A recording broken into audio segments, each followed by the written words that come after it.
Can you feel it? Can you feel the energy building?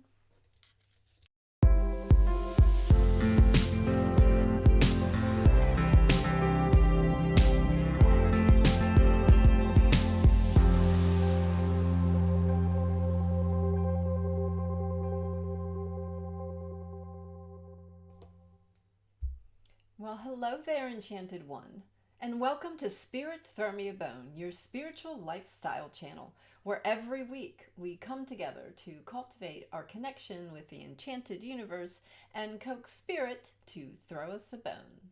And you know we do this in 3 ways. First, we create sacred space and signal our intention to receive gifts of enchantment from Spirit. Second, we flex our enchantment muscles and consult the oracles of astrology and the tarot. And third, we welcome young self. And with a beginner's mind, we explore all manner of metaphysical and consciousness-raising topics. I'm Brenda Paradiso, and I help folks just like you discover magic and meaning in daily life. And tonight, we're going to prepare ourselves for this upcoming full moon eclipse. So let's get started, and let's get started the way that we always do on Spirit Thermia Bone, by creating sacred space together. So if you haven't already snuggled up next to your altar, then by all means do that now. Just take your laptop with you over there next to your altar, or simply light a candle and put it on that table right next to you, or just take a deep breath, kick back, because this is your time. This is sacred time.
Okay, everybody ready?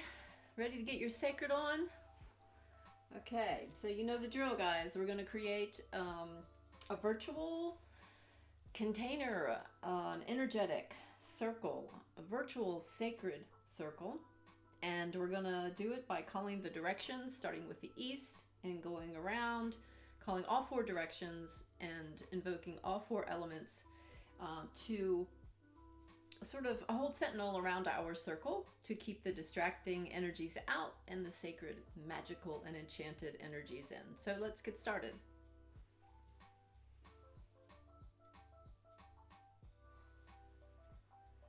By the air that is her breath, welcome east. By the fire of her bright spirit, welcome south. By the waters of her living womb, welcome west.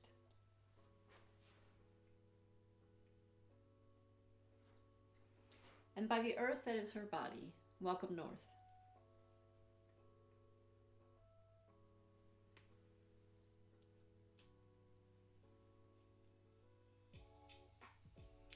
As above, so below.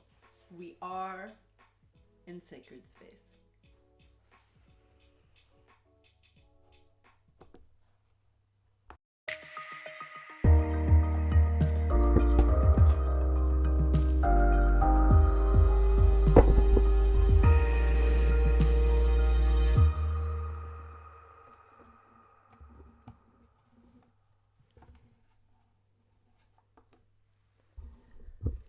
Welcome back, Enchanted Ones.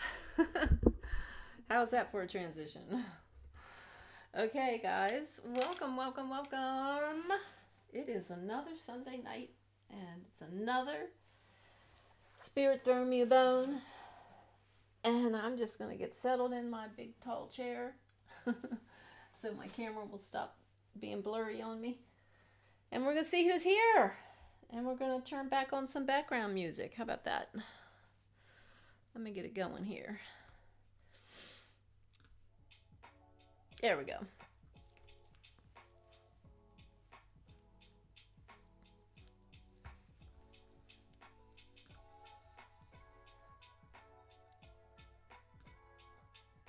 Hey, Robin. Good to see you tonight. And we got Dee with us.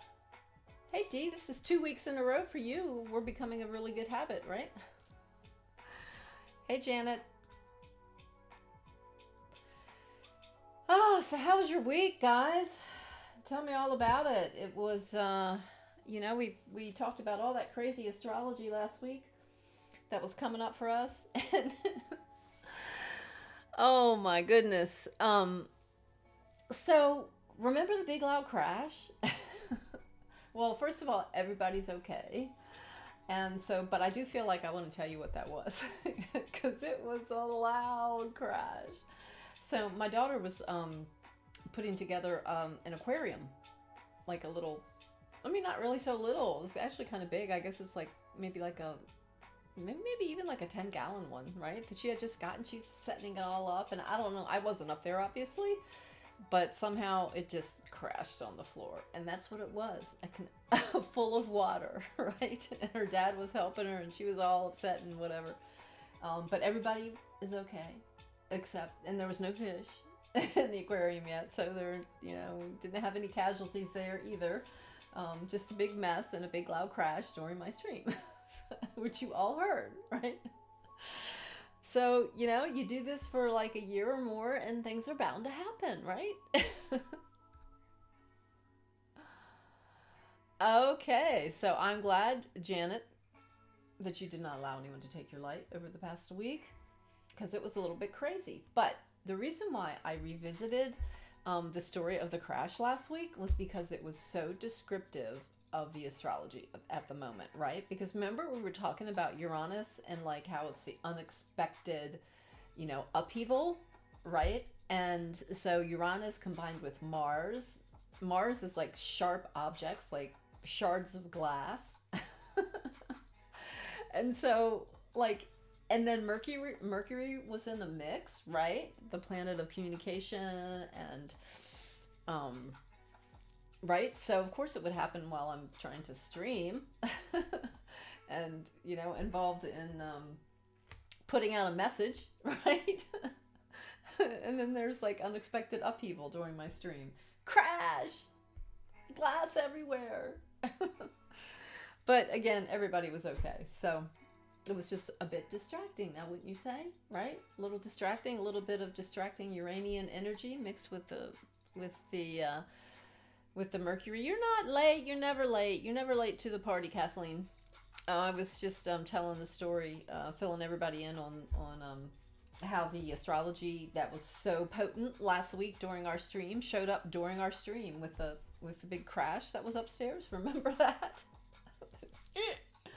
It kind of threw me off my game. So, and then I realized like it threw me off my game in more ways than one. Because I was looking back tonight at last week's stream because I wanted to make sure that I remembered what the card was that we pulled last week. And so we talked about the sun card, but I'm looking at the stream and I'm looking when I held up the card and it wasn't the sun card, it was the star card. So I don't know. And none of you guys noticed, right? So I guess I just outed myself just now, but we talked about the sun card, but I think I was like doing the interpretation for the star card, but I kept saying the sun card, whatever. But it was just like Mercury, Uranus, Mars, all of it just kind of thrown in the middle. And you know, that's how the stream was last week. So we hope it goes a little bit more smoothly tonight. And so tonight, guys, let's just, let's talk about this full moon that's coming up on Friday. And we're, you know, these energies are starting to build, right? They're starting to build already. So let's get our astrology dance on. What do you say?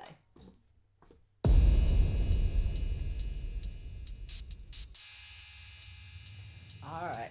So we're going to talk about this full moon eclipse, guys.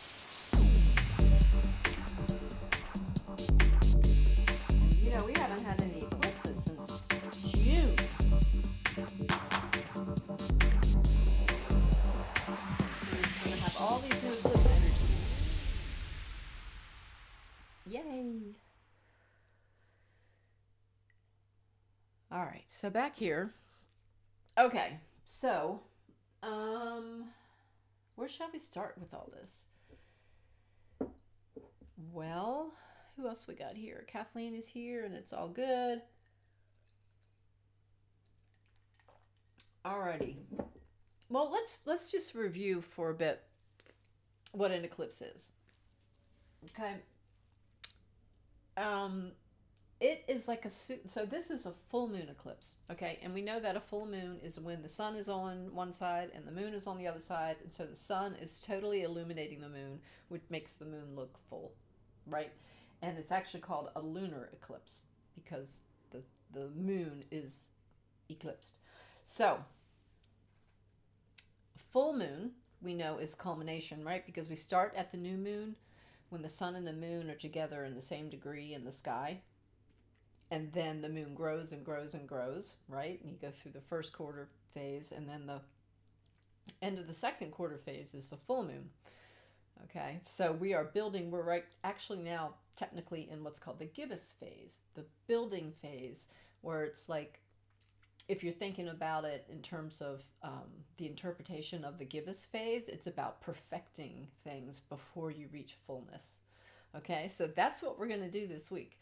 We're going to prepare for the full moon, and we're going to perfect things, get our shop in order, because we know that things are going to come to a head on Friday with this full moon. Probably maybe like a day before and then a few days after. So how are we going to prepare for this? Well, we're going to think about what was going on at the new moon. And at the new moon, we had this opposition. The new moon was opposing Mars, right? Really asking us to like move forward in a way that was going to be striking out in a new direction, particularly having to do with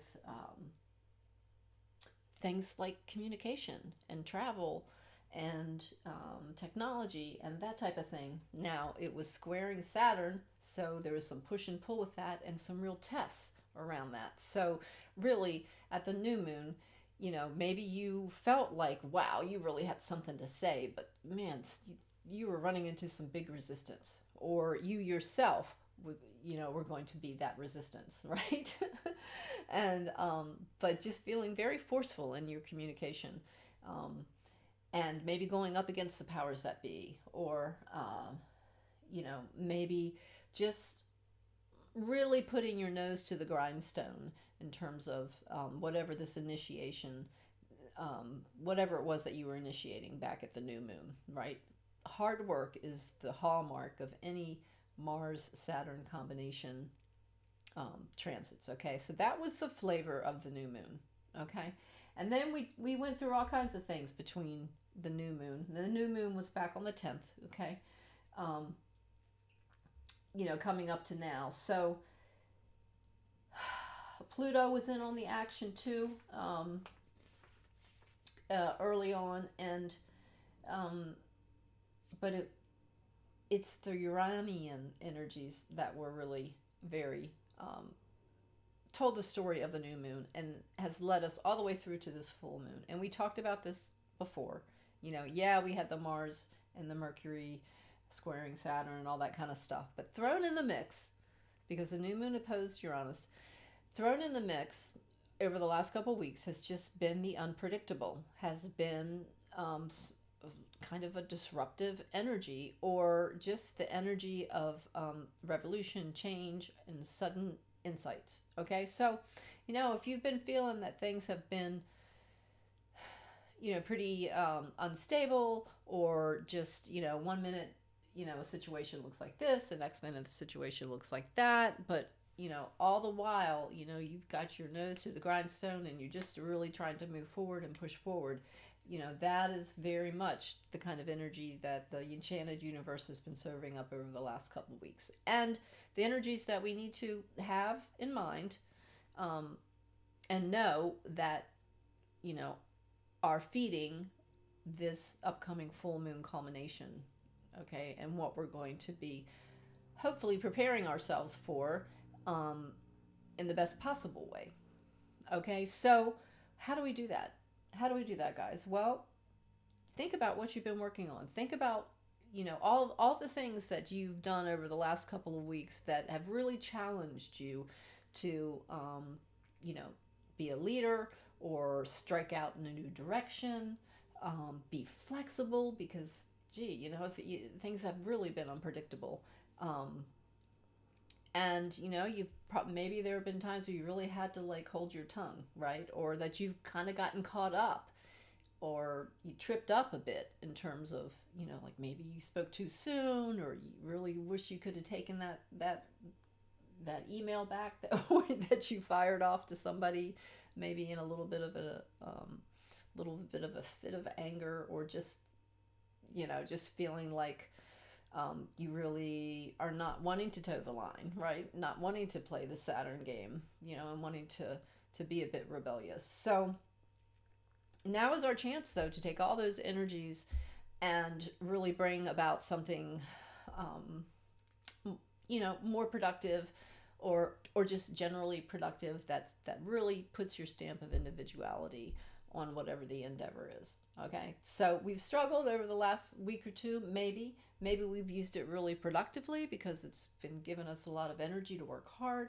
Um, but what do you see? What do you see coming up at the end of the week? Is there some project you've been involved in that, um, you know, should come to a peak or to a head at the end of the week?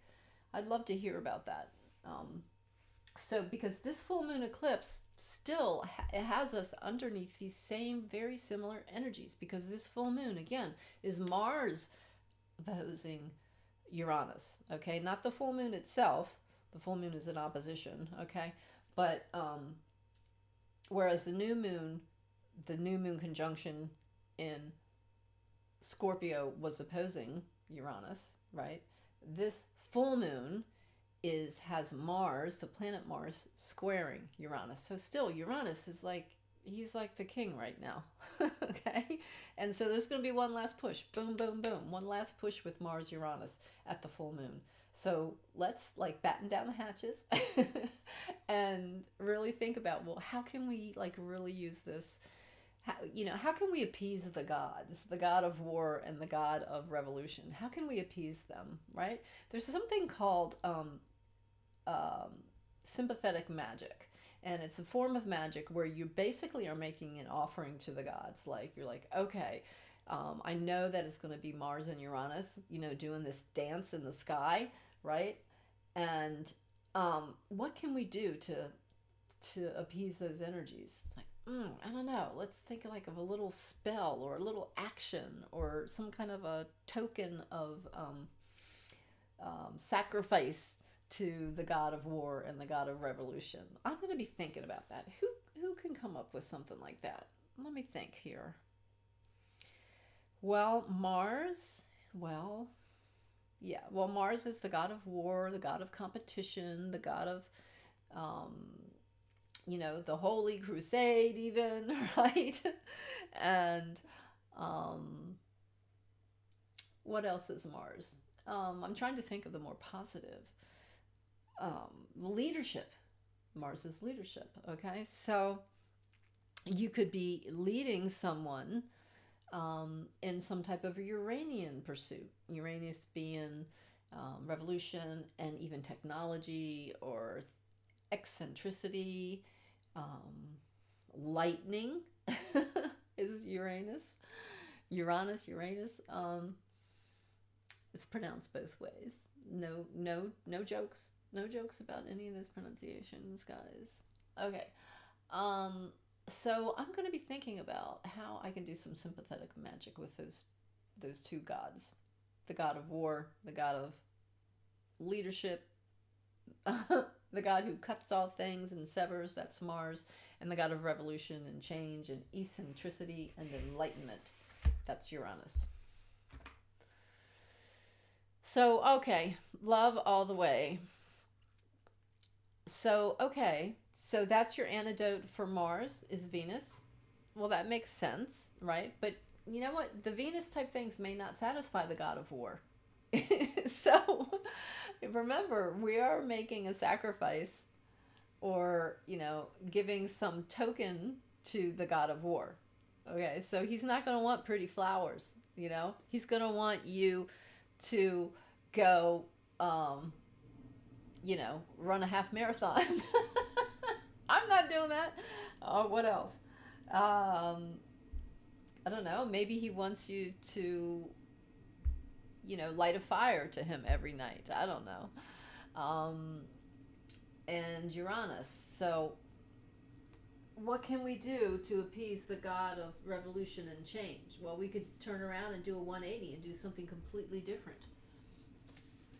I wonder, I'm looking in my book here to see if I've got anything I can read from Mr. Ren Butler. His book, The Archetypal Universe, on Mars Uranus together, and see if that inspires us at all.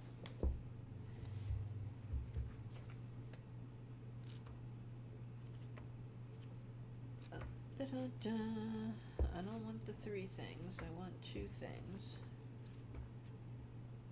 Mercury, Uranus, we already did that. Mercury, Mars, that's Mercury.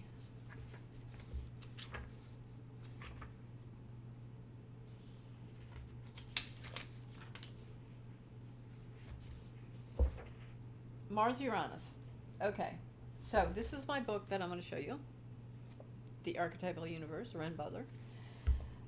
Who, by the way, I'm going to have a reading with him sometime between now and December. I've heard that he's really very good, so I am on his list. And I'll tell you all about it once I do it. Okay, Mars, Uranus. Dynamic urges toward freedom and independence. Determined cravings for thrills and excitement. Sudden breakthroughs and rushes of energy, electric yang enthusiasm. Tendencies toward excessive self-will. Reckless courage and defiance. Impulsive, rash actions, flashes of anger. All right, so characters and themes. Decisive courage and willpower, electric yang enthusiasm, a flashy and swashbuckling style, dynamic urges toward freedom and independence. A strong craving for thrills and excitement. Okay, feelings of erotic emancipation and zeal. Hot-blooded passion and excitement. Sounds fun to me. The mad, naked summer night. The rush. Transcendence through sexuality. Sudden eruptions of energy. Releases of anger. Active rebellion against the inner tyrant superego. Well, there you go. How about that? Acts. I like that. Acts of rebellion against the inner tyrant superego. Did you know that the superego is your inner tyrant? Shadow qualities. Tendencies towards excessive self-will, contention and obstinacy, irritability and impatience, desire for sudden change, sporadic and unfocused output. Reckless audacity and courage, high-flying contempt for the mediocre. High-flying contempt for the mediocre. Okay. Attraction to danger, habitual lack of moderation, a defiance of all limits to expression. Hot-headed rebellion, identification with outlaws, boiling volatility, flashes of anger, sudden confrontations, impulsive rash actions. Okay, guys, this is why we have to prepare for this full moon, right? So that we don't get kicked in the butt by these two, the god of war and the god of reckless abandon, right?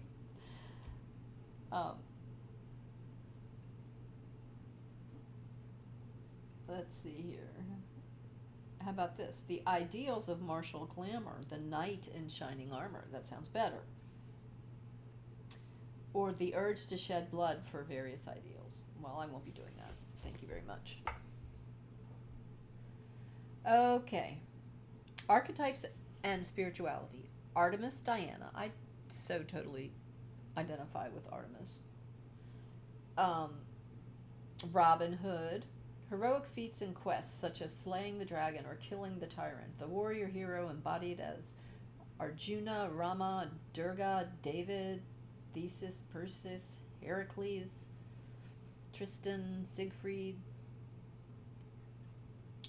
Transcendence, breakthrough, speed, unilateral transcendence of conflict, the reckless self-will of Icarus. Okay.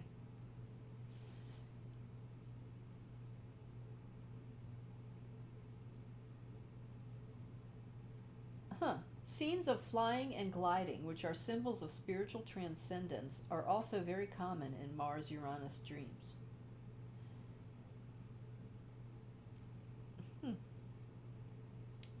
I love this book. Yeah, he's talking about dream images and themes that come up under Mars-Uranus. Themes and deep self-exploration. So there's this other author who writes on archetypal astrology. His name is Richard Tarnas, who really inspired me to name this channel Spirit Throw Me Bone and have it the theme be the Enchanted Universe. It says Tarnas found that these archetypes bring dynamic excitement to healing sessions, helping people's emotional and energetic material to explode outward with greater force and speed. Okay. It is essential, as always, that they stay lying down on their mats, facing the material, rather than attempting to turn away from the process or acting out in the situation around them. Okay, Mars-Uranus combined with the moon. Okay, so let's combine Mars-Uranus with the moon here, or even the full moon, but let's combine it with the moon here since it's the full moon.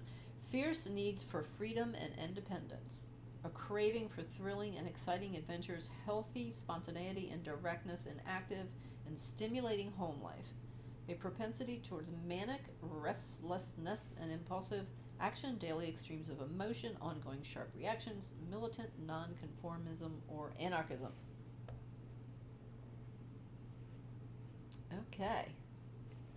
Well, how about all that for Mars-Uranus? Okay, so hold on, hold on to your seats, guys, for this full moon. Well, Robin, since you're always a rebel, then you'll be right at home with this full moon and these energies, right? And yeah, so you can relate to all this. Well, you know, I actually have Uranus trining my sun in my chart. So like I've got this real rebel side to me, particularly when it comes to the way that I behave in groups and organizations. I always find that I tend to be the one who's shaking things up, because, you know, it's just obvious that things need to be shaken up sometimes, you know? That's just how I see it. Okay, guys. So you're really loving all this Uranian energy? Well, I loved it too until, you know, there was that crash upstairs last week. And actually last, I guess that was about a year ago, I crashed my truck and I cast a chart for like the time that I had that. It was more than a fender bender. I mean, I crashed the hell out of my truck. And there was a Mars-Uranus square or something was going on. I don't remember what it was, but Mars-Uranus was like all over that chart. And so, yeah, I mean, it can be fun and liberating and all that kind of stuff too. But like the shadow side, or, you know, when the energy is kind of out of control, you know, it can cause like accident proneness. Yeah, so, you know, just be aware, because these are some heavy hitters. I mean, Mars is, you know, that's a whole lot of energy. We're not talking about Venus, we're talking about Mars. You know, we're not even talking about Mercury, we're talking about Mars, right? And you're talking about Uranus, you know, one of the big three outer planets. Okay, so that's a lot of explosive, potent energy, right? And you can bring about big change and big disruption. So depending on how you're feeling about change and disruption in whatever area that it chooses to visit you, we'll let you know how you roll with those energies. So there you go, guys. So now the moon is actually in Taurus, right? So Janet, or no, Janet, you have Cap rising. There you go. Hey, Anne, good to see you. Okay, so Anne and Kathleen,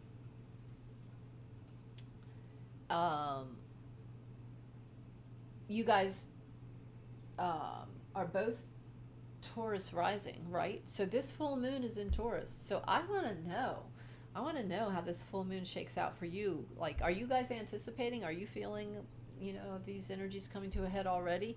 I'd like to know because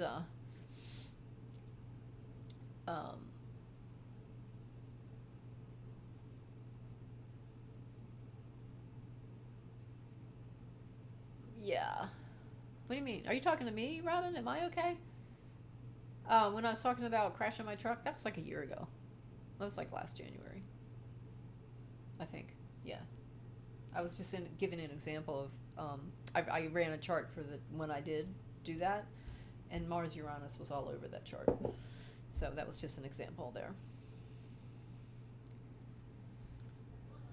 Oh, ooh, okay. So, yeah. Well, let's just, you know, there's a saying that I say, I learned it a long time ago in this book called Positive Magic. And it said, whenever you have a feeling or you have a thought that something might happen, if you just say these words, I take that out of the law. So it's kind of like it's sending out a vibration type message. Like, okay, like if I'm thinking about something that might happen or I'm worried about something that's going to happen, you know, that you know, you're kind of like, that vibration is like you're emitting that vibration, right? But if you say, I take that out of the law, then you're kind of snatching that thought back out of the ether and giving it less power to go out and manifest itself. So, any thoughts about Mars Uranus causing little accidents? Let's take that out of the law. Okay, so that's not going to happen to any of us, right?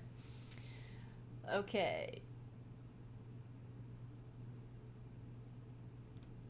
Okay, well, you know, well, you're the latest of the late people to the party, Rob. But, you know, this is a good thing about Spirit Throw Me a Bone. Like, you just jump on when you can jump on. We love to have you at the beginning, but if you can't, you know, we love to have you halfway through or whatever the case may be. So, Robbie, we were just talking about, oh my gosh, and here's Lance. Hi, Lance. He's here too. So, Lance and Dee, I think you both have Virgo rising, right? Do we need to revisit all of the rising signs for this full moon, guys? Because we can do that if we need to. We talked about it a lot last week. Robin, you and I both have Libra rising, so it's hitting our 2nd and our 8th house, right? But most importantly, our 8th house is where the moon in Taurus is, right? So we're talking about joint resources, right? The 8th house is a house of like inheritance and money that comes from other people, money that you share with other people. It can be like the house of anxiety too, and death, even metaphorical or otherwise. But generally, it just means other people's resources, money coming from some source other than, like, you know, you producing that income, like, you know, like an inheritance, for example. Oh my gosh! So you did make it out to California. I know that, Kathleen, you're enjoying the beautiful sunset. So well, thank you for joining us all the way from California, and you're watching your beautiful sunset. I'm so happy that you're joining us. even with the time change and everything. So yeah, you have, I remember, Lance, you have Virgo rising. So let's look at that really quick. And let me go here and here. And there we go. Okay, so for Virgo rising, Lance, this is you, and also D. I believe you have Virgo rising as well. So this full moon is in your ninth house. So this is belief systems, religion, philosophy, spirituality, you know, like maybe like there's been some big shift or like aha moment that you've come, that is visiting you regarding like your belief system, spirituality, religion. Also, you know, the ninth house is foreign travel and foreigners. So, you know, maybe there's some unexpected guest from from a foreign land going to come visit you, or just anything unexpected regarding all of those topics. Foreigners, foreign lands, long-range travel, philosophy, spirituality, religion, belief systems, education, like higher education. Yeah, so that is the full moon for you. And that Mars is squaring from the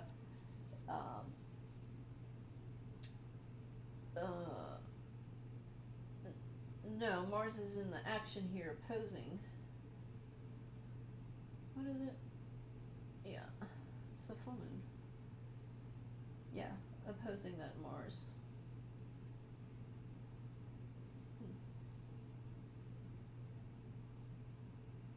Yeah, but Mars is squaring Uranus. That's what it was. No? Why is it doing that? Opposing. It's opposing Uranus. So there you go. There's Uranus up there opposing that Mars.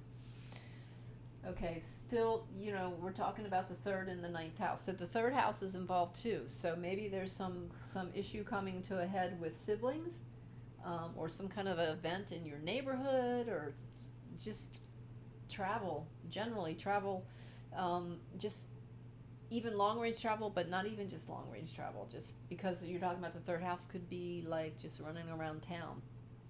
Okay, so yeah, for you, you know, don't be impatient driving, no road rage. Right? Okay, and so again, this is preparing you for the full moon coming up on Friday, and these energies are building now and have been very similar themes, particularly with Uranus involved ever since the new moon on the 9th.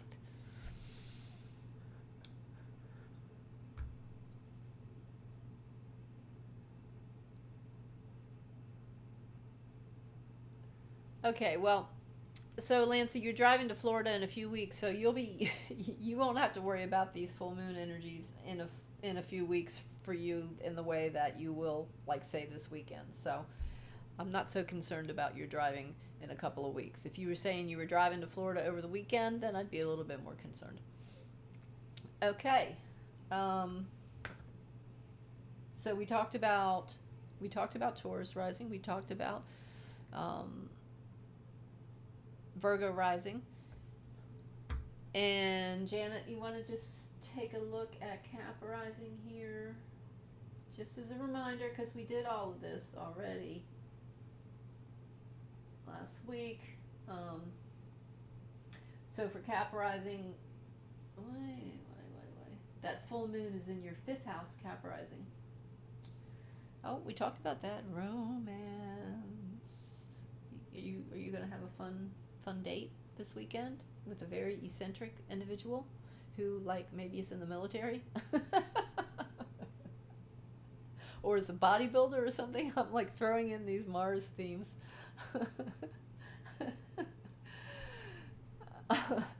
So yeah, full moon in the 5th house. But 5th house is also children, so what's going on with the chillins? Okay, and that's Cap rising for you. And Robbie, you are Cancer rising, right? Let's get back to Cancer rising. And so that puts this full moon in your 11th house of groups and organizations and all that kind of fun stuff. Gee. 11th house, full moon. Things are coming to a head for you with groups and organizations. And actually, Janet, for you too.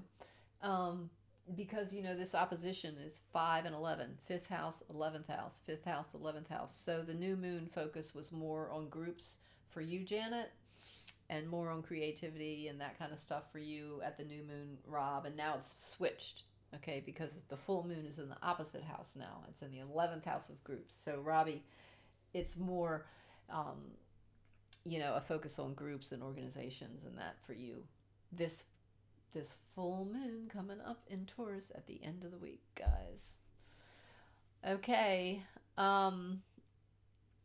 That is it, guys. We got 11 people on with us, so somebody is not saying hello here.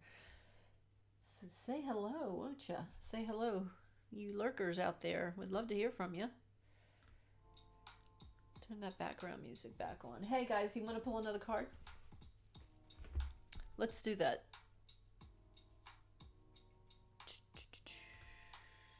Nope, that's Scorpio season. How about this one? Nope, that's the last one. How about this one? Yeah. All right, let's do this. How about that?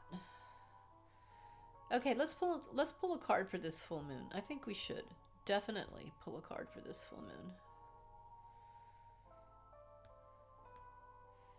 Right? Okay. So this card is going to tell us, give us some insight about what to expect and or prepare for other than what we already know, right? Because we know, we read a lot about that Mars-Uranus action, and it's the full moon in Taurus, and at the time of the full moon, Mars is squaring Uranus, and Uranus has been the story of the day ever since the new moon. The god of revolution and change and all things unexpected, enlightenment. Okay, one card. I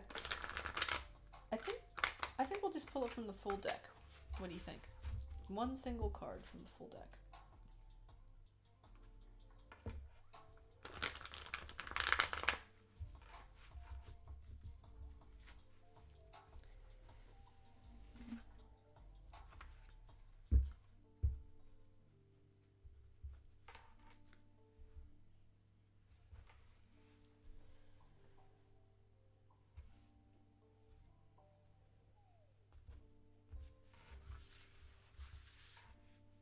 Okay, and so we'll compare notes next week, right? Because this full moon is on Friday, so these full moon energies are beginning to build right now. We're in the give us phase. And so, you know, there could be an event anytime from Wednesday all the way through next weekend that, you know, are really going to be the Enchanted Universe's message of this full moon. So here's the card. Oh my goodness, I pulled this card earlier today.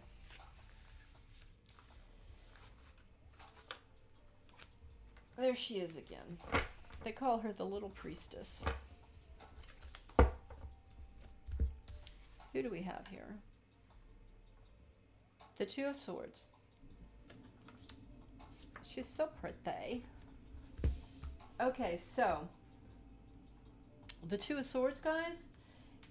What do we know about swords? Well, the swords is the intellect and the mind, right? That's the suit of swords. And twos can often be about weighing situations or making a choice.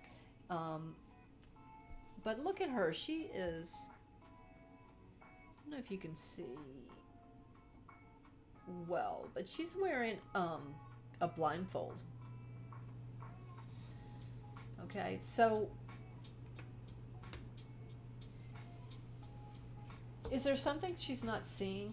Is there something she doesn't want to see? Or does she just need to chill out and meditate and get her information and her guidance from the subconscious, or pull it from deep self, the wisdom of deep self? to help her make a decision, or to or for her to understand really the message of this full moon. Perhaps she needs to go deep within and meditate on the matter. But I want to see what Barbara Moore has to say about this card. Again, this card is going to be our card for this full moon, our guidance for this full moon. The Two of Swords. La la la la la, I can't hear you. Just a bit occupied at the moment, please go away. Alright, I'm going to see if I can get this up on the screen for you.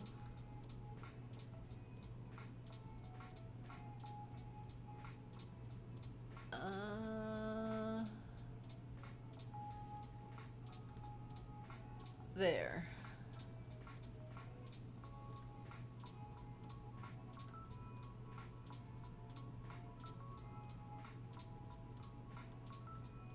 How about that?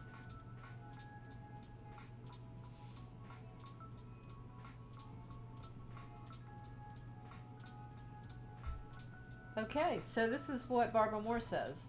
Core meaning, a conflict between heart and mind. An unsettling blend of gracefulness and tension, she balances delicately between the water and the moon, keeping her swords aloft. Her environment is compromised largely of water, symbolic of her subconscious, and the moon also connected with the darker aspects of the self. No wonder she prefers a blindfold. She is not caught between a rock and a hard place. Quite the opposite. She is dangling between water and air. Eventually she will tire and something will give way. She will have to take off the blindfold, take stock of her situation, and make a decision. For now, though, she's doing remarkably well ignoring her situation. I like what it says at the top here. La la la la la la la, I can't hear you.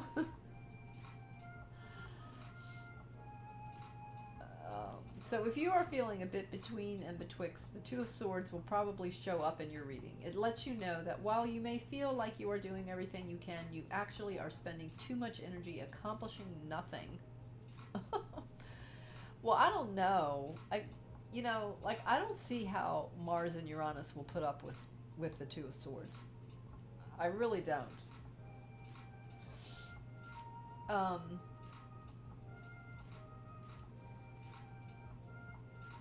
You are keeping busy and distracted while time passes, hoping that the situation will resolve itself. Cease for a moment, breathe, let your thoughts stop flailing. Take a look at where you are. Yes, you may have to face some fears or admit some unpleasant circumstances. Well, who the heck wants to do that? You have to decide where you want to go and then figure out how to get there. It'll probably be less exhausting and more productive, or keep holding your pose, whatever works for you. Okay, so I wanted to see if I can find the picture of her. Isn't she cute? Look at her. That's the steampunk tarot version of the Two of Swords.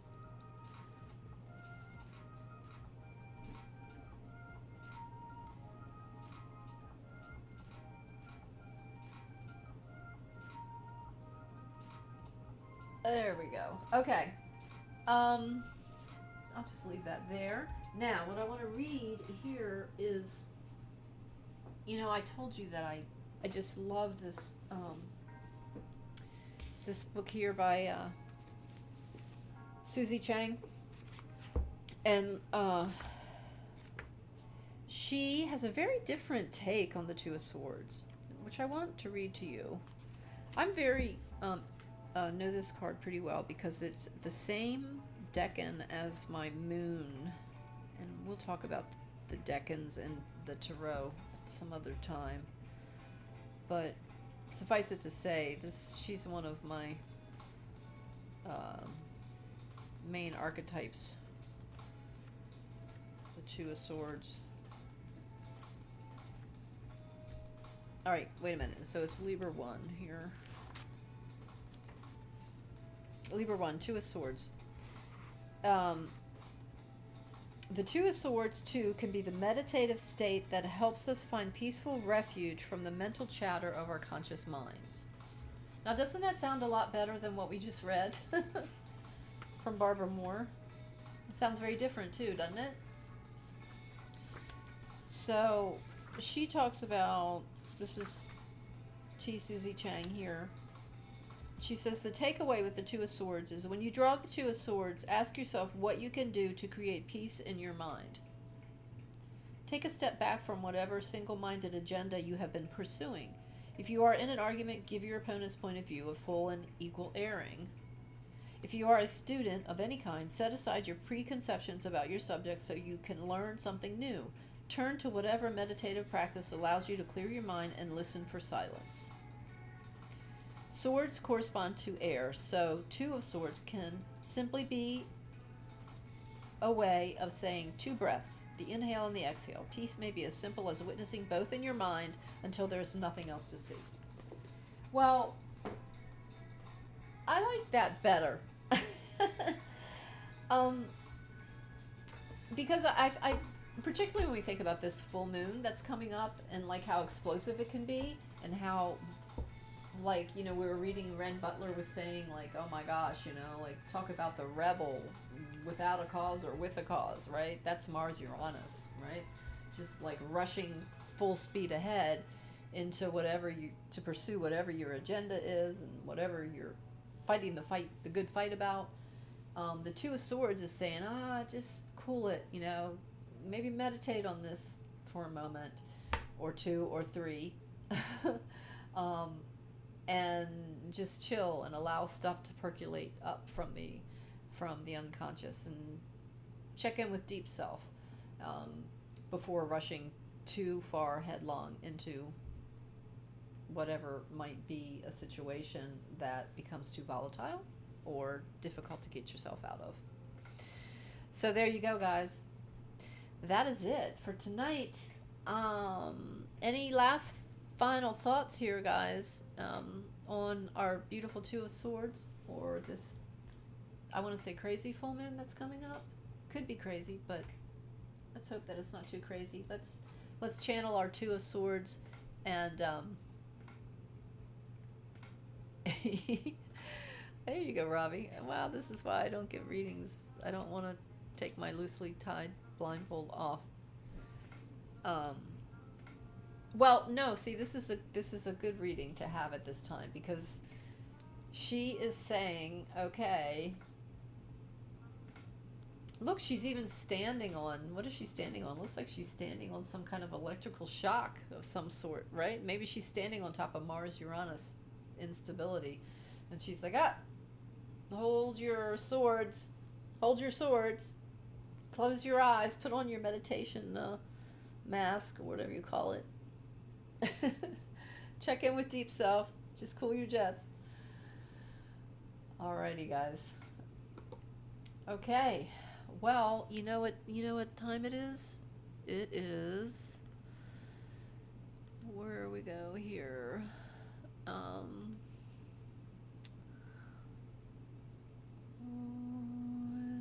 about this? There we go. Okay. So, guys, if you haven't already, I just want to give you a big reminder here. Please, if you haven't already, go ahead and subscribe to Spirit Thermia Bone on YouTube and hit that bell so you get notifications. And on Facebook, we are STMB. Give me a follow on both of these, guys. Please give me a like right now. Hit that like, the thumbs up on the video. I would very much appreciate it. And thank you guys so much for joining me tonight. I really do appreciate it. Really do. So you know what time it is now, right?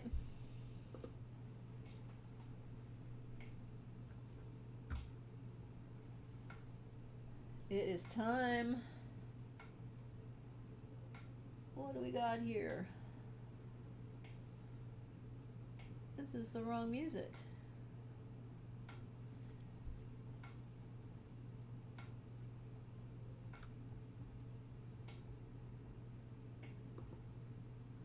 There.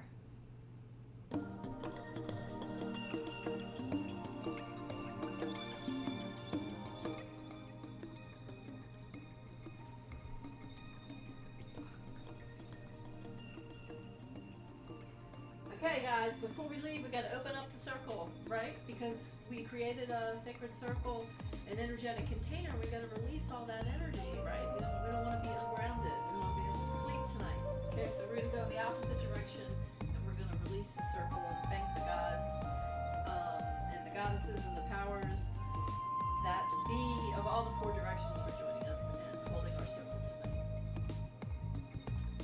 By the earth that is her body, thank you, North. By the waters of her living womb, thank you, West. By the fire of her right spirit, thank you, South. And by the air that is her breath, thank you, East. As above, so below, the circle is open.